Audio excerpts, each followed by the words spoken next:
Good morning, it's Wednesday, August 26th, and we're going to continue our discussion on action and pragmatism with a prompt from the Daily Stoic which reads, what potential losses can I anticipate in advance? So while this challenging year continues to press on with seemingly unrelenting stamina, hello Hurricane Laura, I have to remind myself continuously to look for the silver linings. And don't get me wrong, there are more than just a few to look at, but sometimes I find myself like, okay, 2020, you've made your point. I get it.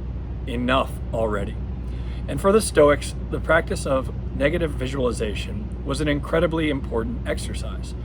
Premeditatio malorum, or literally the premeditation of evils, allowed them to plan for disruption and setbacks. With enough anticipation, they had time to be prepared for failure and be ready for success. And then should hardship befall them, well then at least they had already stared it in the face, so the impact wouldn't be so destabilizing.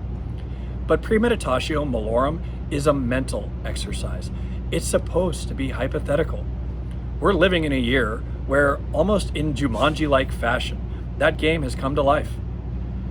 In a round of the premeditation of evils, one might speculate on what it would be like to live in a world without restaurants or sporting events or concerts or vacations or airplanes. One might imagine what it would be like if they had to constantly weigh the risks of seeing family and friends and lived in a world more significantly isolated from strangers and loved ones alike. Honestly, even that is quite a stretch for premeditatio malorum, the hypothetical exploration. Yet here we are, living it out. But if I squint my eyes and I cock my head just right, then I can appreciate this real-life version for the same purposes. If we assume that this pandemic is to be a temporary, albeit prolonged disruption in our lives, then it almost takes on characteristics of Ebenezer Scrooge and the Ghost of Christmas Yet to Come. We've literally seen what a world without those simple things and luxuries looks like. We won't have just imagined it. And although the lessons I'll have learned will be more numerous than I want to explore right here in this video today, the one that I keep finding myself going back to lately is related to experiences.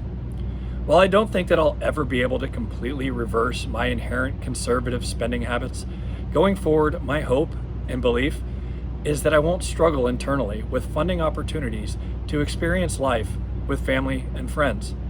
It's a softer interpretation of memento mori, or the remembrance that we are mortal, and that all of this can be taken away so quickly. It's a reminder to not spend so much time and attention planning for a future that isn't guaranteed, that I let the present pass me by. And I personally find that shift in perspective both exciting and liberating. It's a deeper sense of appreciation of life and the things that we've often taken for granted. It's a grounding of the present.